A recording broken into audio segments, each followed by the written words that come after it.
But in today's world, we're shutting down the growth mechanisms and interfering with the immune system every day, all day. Our system was never designed to be in protection that much. As a result, we compromise growth.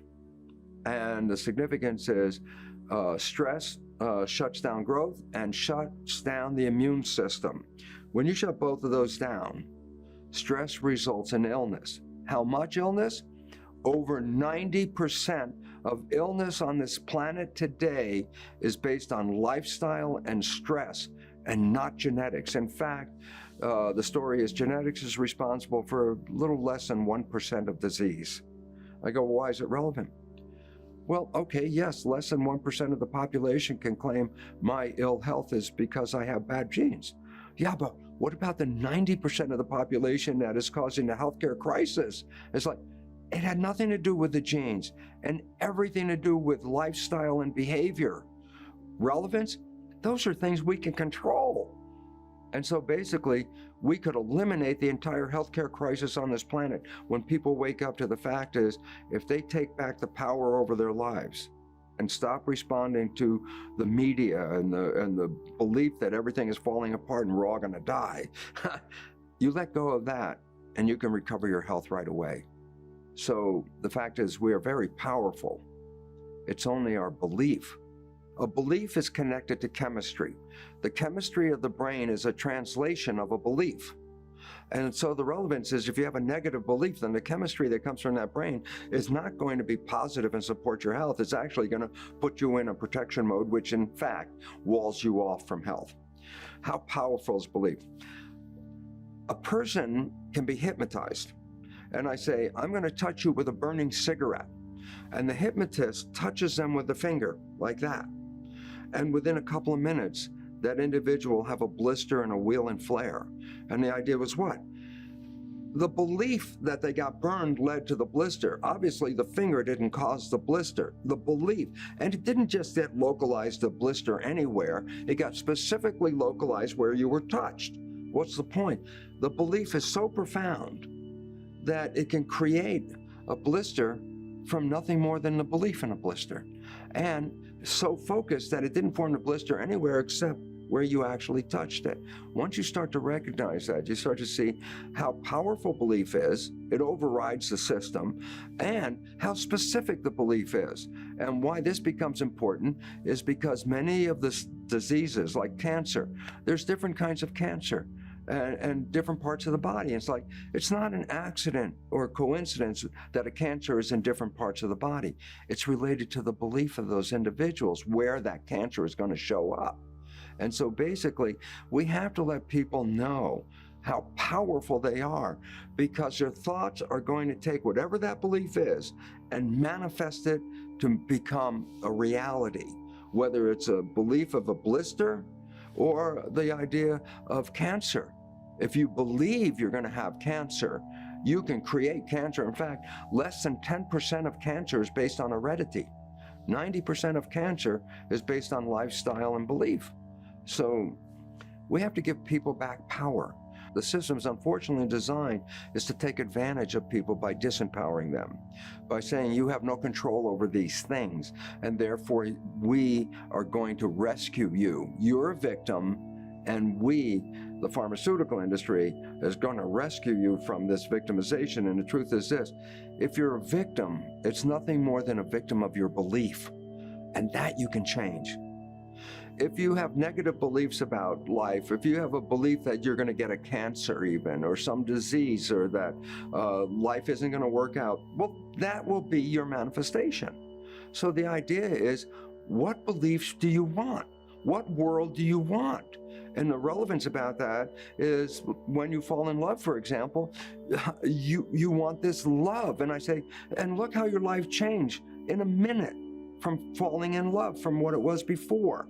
So the reality is, a vision can manifest, But that vision has to be in control. And if it's a conscious vision, this is where we create from. Conscious is wishes, desires, aspirations. So if I ask you, what do you want from your life? The answer comes from the conscious mind. Then I say, yeah, but here's the problem. If the conscious mind is only working 5% of the time, what is the possibility of manifesting that belief? And the answer is not very likely. What you really want to do is change the belief system. This is so profoundly important because if you couldn't change the belief system, this would be a lousy message.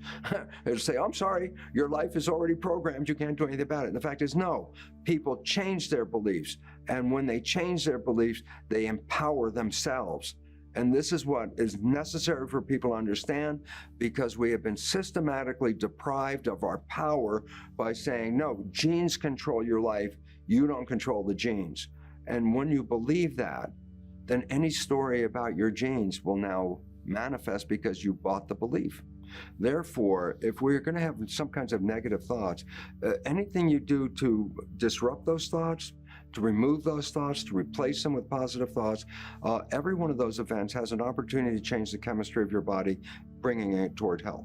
Interesting point, Dean Ornish, a physician in San Francisco, wonderful study. He worked with prostate cancer patients.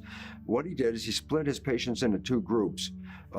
Before the 90-day experiment, they read the genetics of both populations. And then one group got regular conventional pharmaceutical treatment. The second group was the experimental group. And what did he do? He taught them stress reduction techniques. He taught them how to meditate. And he taught them how to have a better diet. And so for 90 days, one group got regular treatment, the other got the special meditation and diet change. And after 90 days, they read the genes of both groups. The group that got the conventional treatment, the genes essentially stayed the same as they were for 90 days.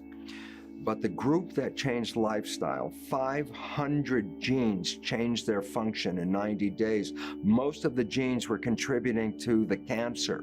So basically it said, what was the power of this? And the power was this: just changing lifestyle, just changing diet, rewrote the genetics of that individual and took them toward health.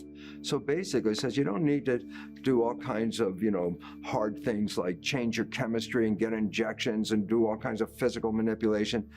Start with the mind. The mind is the ultimate control. And you say, oh, the mind controls biology? I go, biology's been telling us for 100 years about the power of the mind. It's called the placebo effect. And the placebo effect is, oh, here's this powerful drug that can cure, this powerful drug can cure your disease. And the person says, that's the one I want. Take the drug, get better, find out the drug was a sugar pill. The point was, then what cured the disease of that individual? And the answer was not the pill. What cured the disease was the belief that the pill was going to cure the disease. So the belief I'm going to get cured led to the cure. Now people understand that and they go, yes, I understand placebo effect, that's positive thinking. I go, well, that's actually what it is, positive result. What I need people to understand more importantly is this: we don't talk about what is the concept of negative thinking. I go, negative thinking is equally powerful in controlling your biology as positive thinking, but it works in the opposite direction. While a positive thinking placebo effect can cure you of any disease, a negative belief called the nocebo effect can cause any disease. You can create any disease with a belief. And the relevance about that is we never talk about the negative beliefs. And then I find out from psychologists that 70% or more of our thoughts are negative and disempowering and redundant, same beliefs. And it says then all day long, you are disempowering yourself with your belief, the nocebo effect.